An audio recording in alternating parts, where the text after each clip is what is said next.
Entonces las naciones temerán el nombre de Jehová, y todos los reyes de la tierra verán su gloria, por cuanto Jehová habrá edificado a Sión, dice.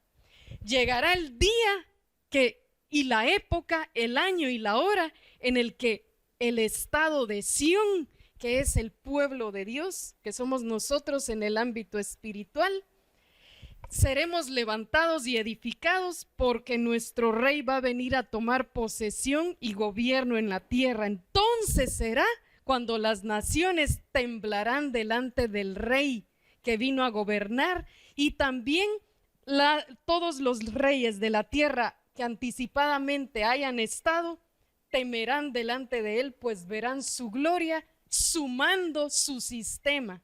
Entonces, de esto nos admiramos, porque tendremos el deseoso gobierno que hemos esperado. Pero dentro de la buena noticia es que no tenemos que esperar el final del mundo para que el Señor venga a operar desde ya en nuestros presentes gobiernos. Claro que cuando Él esté, el perfecto gobierno, el irrevocable, el estable, va a ser el de Él, pero Él nos da la accesibilidad de poderle llamar a Él a lo que ya tenemos en la tierra, y Él amablemente, bondadosamente, valientemente nos va a ayudar. Y es aquí donde yo voy a tocar el tema de un rey que destruyó las cadenas ancestrales de su gobierno. Y quiero que todos nos ubiquemos en este término que significa cadenas ancestrales. ¿Qué es eso? Las cadenas ancestrales son todos los enlaces que vienen de generación en generación, ya sea de bendición o de maldición. En este caso, el rey Josías, que va a ser el personaje más mencionado en la prédica, por lo que él logró hacer, fue un hombre que hizo corte a todos sus antepasados que gobernaban en el mismo trono que él se sentó. Cuando su bisabuelo fue rey, él cortó. Cuando su tatarabuelo fue rey, cuando su padre fue rey, él cortó toda maldición de los que se sentaron en ese trono para él sentarse a brillar como Dios lo demandaba. Entonces es posible que nosotros en el lugar donde trabajamos, en el lugar donde ejercemos gobierno, en cualquier sistema que estemos liderando, es posible que lleguemos a hacer luz y borrar toda cadena ancestral que haya en esos empleos, en esas oficinas, en esas instituciones que han pasado de administración en administración, de funcionarios en funcionarios. Es posible, pues lo logró este hombre Josías con la ayuda de Dios. Sí lo podemos lograr. En las cadenas ancestrales que les decía, ese término también se aplica en enfermedades, se aplica en familias, se aplican en comportamientos de hijos que van repitiendo actitudes de sus padres, de sus ancestros, y se aplica en cualquier ámbito, pues son ciclos que son necesarios cortar. Y aquí vemos en Segunda de Crónicas 33:7, un versículo que Dios le decía a todo aquel que se pusiera a liderar Israel. Todo hombre que tomaba señorío para ser rey en Israel tenía que saber esto, y Dios se los ponía en grande. Dice: de todas las ciudades de Israel he elegido a Jerusalén para poner ahí mi templo y vivir en él para siempre. Dios les decía a todos los reyes de la tierra de Israel que él quería elegir, y que ya lo había elegido a Jerusalén para poner su templo, y que esa era una orden, que si ese rey iba a estar en el trono tenía que acatar la orden de que siempre habría un templo para Jehová en esa tierra. Entonces sigue diciendo: si los israelitas obedecen todos los mandamientos que les di a Moisés, no los expulsaré del país que les he dado, que era la tierra de Israel. Entonces esta era la condición de Dios: se van a llevar bien conmigo, yo me voy a llevar bien con ustedes. Pero pasaron muchas cosas. Yo voy a mencionar la buena actitud Aquí vemos, esto ya lo tenemos explicado. La buena actitud de Josías. Pero aquí vemos a Josías. Este hombre tenía madre, este hombre tenía padre, este hombre tenía abuelos, tenía tatarabuelos. Y lamentablemente los ancestros de Josías fueron personas tan maquiavélicas en su sistema de gobierno que ellos levantaban ídolos para no mencionar el nombre de Jehová y utilizaban el templo de Jehová para colocar estatuas que no eran el nombre de Jehová, y Dios se ofendía con las actitudes de ellos. Veremos detalladamente la historia ancestral de Josías, pero vemos en este momento el presente de Josías.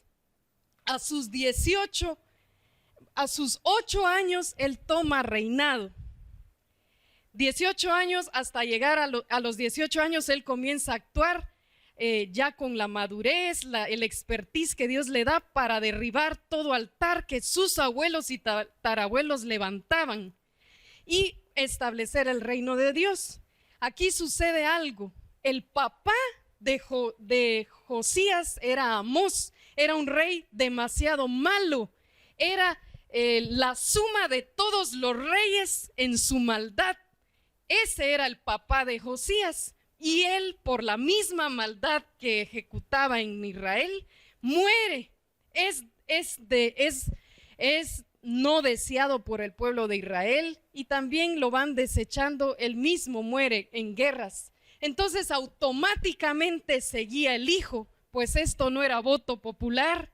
Entonces queda Josías, que a sus 8 añitos de edad él ya era el rey, pero su madurez Dios se la dio con el tiempo. Su espiritualidad creció con el tiempo, pero había una semilla en él y un agrado de honrar a Jehová. A sus 18 años él comienza a hacer esos cambios para Israel. Y aquí vemos algo muy lindo que dice la Biblia respecto a este hombre Josías.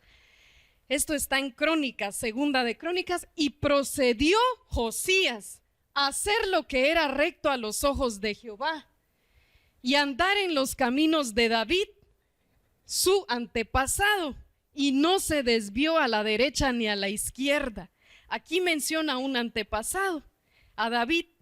El caso de este hombre sí se recordó de su antepasado para seguir el buen ejemplo, y dice que él procedió a hacer las cosas correctamente, ni a la derecha ni a la izquierda se desviaba. Todo era a la orden de Dios, según las tablas de la ley. Segunda de Crónicas 34:3 sigue diciendo que siendo él todavía un muchacho, como les dije, de 18 años, joven, él comienza a buscar al Dios de David, su antepasado. Él comienza a interesarse por ese rey porque no se lo había mencionado su papá Amós. Tal vez lo supo de un tatarabuelo que ya había muerto, pero nunca vio a un padre que le diga: así se gobierna un pueblo, hijo, así nos sentamos en el trono, así se atiende a la gente, hijo. No, el padre le enseñó siempre a derribar todo lo que era el nombre de Jehová. Entonces él trata de construir un conocimiento de ese Dios verdadero, y dice: él comienza a buscar a Dios, y en el año 12 comenzó a limpiar a Judá y a Jerusalén de los lugares altos y los postes sagrados y las imágenes esculpidas y las estatuas fundidas. Comenzó a limpiar a Judá y a Jerusalén. Él comenzó a derribar todo altar, muralla que se levantaba que no llevaba el nombre de Jehová. Entonces repara la casa de Jehová su Dios. Comienza a darse cuenta que ahí estaba la luz, que al establecer el altar de Dios en una nación nunca serían derribados. Y ahora entendía por qué el pueblo de Israel padecía tanto sufrimiento. Pero aquí vemos que él se aboca a los sacerdotes del templo, de ese templo que Dios siempre quiso construir ahí. Y él se aboca ansioso para conocer quién era ese Dios de ese templo, de qué trataba, que le leyeran las escrituras que eran como pergaminos. Esas escrituras de esa manera en que se leían, él pedía la enseñanza. Entonces Josías busca un equipo del templo que le ayude a reconstruirlo. Y aquí lo vemos en Crónicas, los hombres estaban actuando con fidelidad en el trabajo. Josías encontró equipo. Aquí hay un punto. El gobernante busca su equipo, que sí sea fiel al trabajo y que sea del mismo sentir. No se puede mezclar con un corazón desviado. No podemos formar equipo con quien nos puede derribar todo lo que vamos a construir en el lugar que queremos establecer el reino de Dios. Se forma equipo donde se habla de lo mismo y se siente lo mismo. Vemos que ellos fielmente levantaron ese templo y Dios feliz con Josías, Dios feliz con este hombre y con el equipo. Tres cosas fueron las más relevantes que realizó en su reinado. Son las que les voy a mencionar. Estas tres cosas fueron las que captaron el corazón de Dios. Lo primero, demolieron delante de él los altares de los Baales. En ese tiempo se habían fundido de plata, de oro, de muchos materiales finos, estatuas para adorar. Entonces Baal era un dios falso mencionado en aquellos tiempos. Y lo vuelven a levantar y él hace un equipo para demolerlo. En todos los altares lo destruyó. Lo segundo que hizo fue que cortó de sobre ellos los estantes de incienso que estaban más arriba. También destruyó las ofrendas que aportaban a esos dioses falsos. Y los postes sagrados y las imágenes esculpidas, pues ahí habían tapizado de todo nombre que no era Jehová. Y vemos la tercera cosa fue que las estatuas fundidas las hizo pedazos y los redujo a polvo. Entonces lo regó sobre la superficie de las sepulturas de los que solían hacerle sacrificios. Esto fue un desecho del corazón del rey Josías. Desmenuzó todo a polvo y lo retiró con los que habían muerto sacrificándose por Baales. Lo desechó junto con sus materiales. Aquí aparece el nombre de Hilquías. ¿Y quién será? Es un sacerdote del templo de Jerusalén. Este hombre estaba también preocupado por encontrar qué había en esa polvazón de templo que hace añales no lo habían levantado. Habían pasado cuántas generaciones de gobiernos que no levantaron al templo. Entonces cuando Josías llega y a limpiar todo eso y a levantarlo, a encontrar un libro, y se encuentra el sacerdote Hilquías, el libro más maravilloso del mundo que lo tenemos ahora en las manos, muchos, pero ven las escrituras de lo que Dios pedía, lo que Dios le había dicho a Moisés: aquí está lo que quiero para mi pueblo de Israel. Y él inmediatamente, como miran en la figura, rasga sus vestidos, pues en aquella época rasgar el vestido era humillación, era entrar en un momento de luto. Josías era el rey que se sintió indignado, pues nada de lo que estaba escrito en el libro se cumplía. Entonces él sufrió tanto y dijo: vamos a morir. Va a morir Israel y voy a morir yo de rey, que soy el que los comanda. Mi padre, ¿dónde está entonces su alma? Mi abuelo, mi tatarabuelo, ¿dónde están todos si nunca se leyó este libro? Josías entró en una crisis nerviosa, triste, y rasgó sus vestidos. Aquí lo vemos, pero Dios en su gran misericordia envía una palabra para Josías. Y le dice que tiene compasión de él, que se agrada de él porque él restauró su templo, que a él le prometía que lo iba a levantar y que iba a descansar en paz el día de su muerte, que no iba a vivir la calamidad que Dios iba a lanzar sobre Israel por el pecado que habían hecho. Entonces vemos aquí, es posible que exista un pueblo desobediente y un rey obediente. Exista un rey desobediente y un pueblo obediente. Hay de los dos escenarios. Y aquí mirábamos que el rey era el obediente y Dios a él le iba a hacer descansar en paz. Se lo dijo solo a él y le dijo que Israel viviría la calamidad de destrucción, pues habían ofendido a tal grado su nombre. Bueno, vamos viendo. Serás, y ciertamente serás recogido a tu cementerio en paz, le dijo Dios. En paz, no vas a morir en aflicción. Y tus ojos no mirarán toda la calamidad que voy a traer sobre este lugar y sus habitantes. Se lo dijo al rey, por un justo, este justo fue guardado en el corazón de Dios. No temas si solo tú estás defendiendo en el lugar donde trabajas, que el reino de Dios y el gobierno de Dios se establezca, Él te defenderá a ti. No sufras creyendo que podamos ser parte de toda la destrucción. Dios sabe cómo están los corazones. Entonces les voy contando. Pobre rey Josías en el sentido de su linaje, de sus ancestros. Este hombre no entendía y hoy por qué razón habían 4 gobiernos desde sus pasados hacia llegar él que nunca salían del fracaso, de la tragedia, de la esclavitud. ¿Qué pasaba ahí? Había un canal de maldición. Vemos a Ezequías. Yo les voy a ubicar por dónde va la historia, los años. Esto es mucho después de David. David fue rey, Salomón fue rey, su hijo, y ya mucho después pasaron otros reyes, muchos reyes, tanto que se escribieron Primera de Reyes, Segunda de Reyes, Primera de Crónicas, Segunda de Crónicas, y esos 4 libros en la Biblia hablan todos los reyes que se sentaron en el trono de Israel. Pero aquí aparece este hombre que es Ezequías, el bisabuelo de Josías. Y este hombre era noble, este sí era bueno después de David.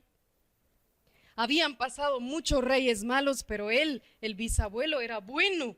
Quiero que vayamos entendiendo por qué. Bisabuelo y Josías.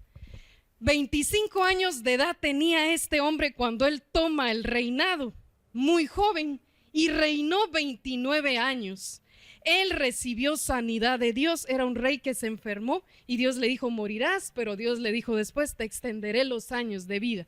Dios tuvo comunicación con Ezequías, él sí tuvo relación íntima. Y les pongo este pergamino, les pongo esa imagen porque aquí encontraríamos una satisfacción que Dios hable de nosotros de esa manera, como habló de Ezequías. Él era un rey de Israel. ¿Cuándo se ha hablado de un rey de la manera en que Dios se refiere de Ezequías? Que su lápida de Ezequías podría tener esto porque tenía un nombre intachable. Leamos, dice, es literal, extraído de las escrituras.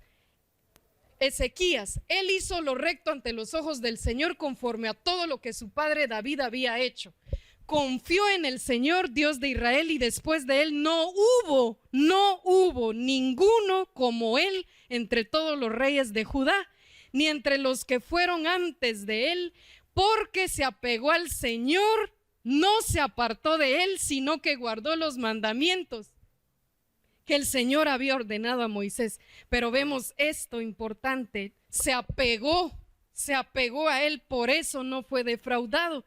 Esto dice la Biblia en Crónicas respecto a Ezequías. Qué perfecta redacción que el Dios vivo se refiera de un gobernante de la tierra así, y que lo leamos hasta el día de hoy, generaciones por generaciones, de un hombre intachable.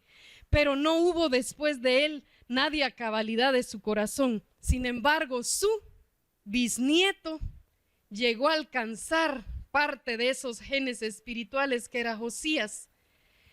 Pero vamos en orden.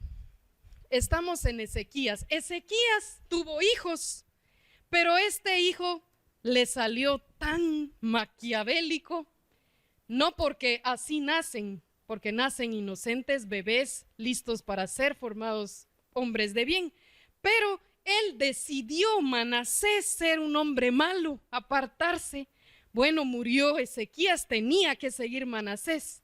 Y Manasés toma el reinado a los 22 años de edad y reina 55 años de frustración para Israel. 55 años dejarle la puerta abierta al pecado a Israel, porque este hombre se portó demasiado mal, según lo que dice la Biblia. Ustedes van a tener la oportunidad de leer completo el capítulo.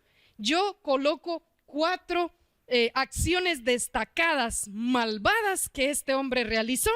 Este hombre, ¿qué era de Josías? Abuelo. El abuelo de Josías. Oigan qué hacía.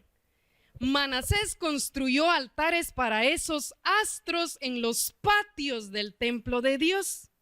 Es decir, no los hacía ni en los montes. Él ya había llegado al descaro. Llegaba a la casa de Jehová a poner patios de astros, altares para los astros. Puso la imagen de un ídolo en el templo de Dios, practicó la hechicería y la brujería. Eso practicaba este rey. Lo tercero, se hizo amigo de brujos y espiritistas. Él se manejaba por los mensajes que esta gente llevaba, entonces confundía a un pueblo completo. El cuarto punto, también hizo quemar, que fue lo más abominable, quemó a su hijo en sacrificio a un dios pagano en el valle de Ben-Hinnom. Vemos esto como las acciones más sucias que habían en el corazón de un rey. Involucró a Israel a pecar en sobremanera. Entonces muere Manasés, pero para no dejarles ese dolor en el corazón, después de todo lo que él hizo, al final hubo una gran guerra fuerte.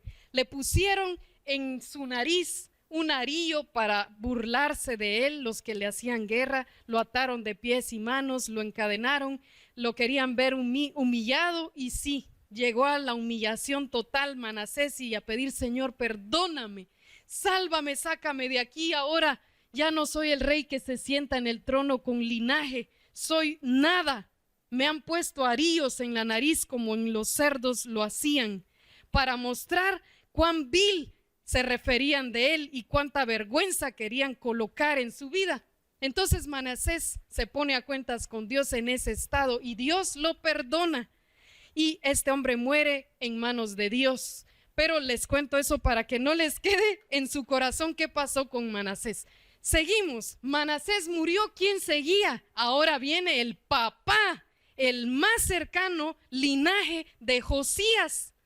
El papá fue la suma al cuádruple de maldad de Manasés, de acuerdo a lo que la Biblia nos dice en Crónicas. Este hombre sí se involucraba y motivaba que lo que él pecara, también pecara Israel. Entonces Israel tenía aprobación de artículos, digamos, leyes paganas, como una libertad. Este es Amón. Muy joven también tomó el trono, Amón. Amón no obedeció a Dios, sino que siguió el mal ejemplo de su padre Manasés. Este sí siguió el mal ejemplo, pues adoró a los ídolos que su padre había fabricado y les ofreció sacrificios. Entonces este hombre, si no habían tantos altares, él sí los multiplicó. Él sí deshonró el nombre de Jehová. Muere Amón. Entonces, a los 8 añitos es que queda Josías reinando. ¿Y de dónde este hombre saca entonces la semilla de vida para restaurar otra vez el templo de Israel? Si venía de bisabuelo, Ezequías era de abuelo y padre, personas que estaban contaminadas. ¿Es posible cortar cadenas ancestrales? Sí. ¿Se hace por medio de una oración? Sí. Pero ¿qué más sigue? No solo nos quedamos en una oración: Señor, renuncio a lo que mi padre hizo, lo que mi madre hizo, lo que mi tatarabuelo hizo. Claro, va a quedar atrás, lo dije, lo confesé, Dios lo corta, pero ahora mi actitud va a ser nueva, no solo al aire. Ya lo oré y ya todo cambió. Voy a vivir nueva. Y Josías Por eso les leí la parte donde él se puso años, 5 años se dedicó en conocer a Dios antes de comenzar a construir el templo, porque él quiso profundizar quién es ese Dios que mi papá ni mi abuelo me lo enseñó. ¿Quién es él? Necesitamos cortar cadenas ancestrales de las áreas de trabajo donde estamos. Si Dios ya te dio un empleo en servicio público a tu nación, seamos parte de algo nuevo. Renunciemos a la vieja autoridad abstracta que se mueve. Espíritus inmundos que traten de tocar la ley limpia de Dios, nosotros no somos parte de ellos. Y sepamos que luego de saber esta historia, no habían reinos perfectos. No los hay, solo Jesús lo es. Solo su reino será incorruptible. Entonces, ¿quién oró por Amón? ¿Quién oraba? Si el pueblo de Israel, mi rey es malo, y nosotros también. No podemos estar en eso. ¿Quién pudo interceder por Amón si hubiese habido un pueblo unido que no criticaba, sino que rescataba el espíritu de su rey? Entonces Amón se hubiese restaurado, hubiese cambiado Israel. Y entonces, ¿quién oró por Manasés? Este hombre la vida lo hizo humillarse. La misma guerra, pero no hubo un pueblo que diga, ven Manasés, voy a interceder por ti. Entonces, ¿quién va a cambiar a Guatemala? Nosotros. Nosotros, el pueblo. Si mi pueblo se humillare, yo sanaré tu tierra. Es ahí el punto donde Dios nos llama a hacer el cambio. Lo tenemos que hacer. Y es cuando ya voy concluyendo este tema con este versículo. Mateo 19:29. Es una promesa para el que lo quiera tomar esta noche. Y todo el que haya dejado casas, hermanos, hermanas, padre, madre, hijos, tierra, por causa de mi nombre, recibirá 100 veces más y heredará la vida eterna. Les digo que este versículo es un versículo de mi diario vivir, que me lo recuerdo en cada oración, y a Dios también. Si he dejado, Señor, todo, dame entonces 100 veces más todo que dejé, todo. En esta tierra, dice la Biblia, en esta tierra te dará 100 veces más lo que dejaste por amor a Él y la vida eterna. Entonces, si queremos bendición de Dios, renunciemos a nosotros mismos. No es digno aquel que no deje nada por amor a Él. No es digno. Si vamos a ser líderes en cualquier área de trabajo, recordemos esto: el que lo deje todo por amarle a Él. No importa la injusticia que te hagan donde estés, tu rostro está en alto.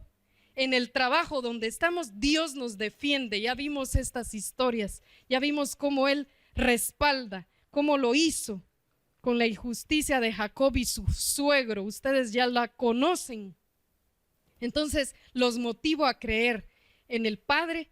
Y también quiero bendecir en este momento a las personas que se han conectado. Están desde Facebook, están en YouTube.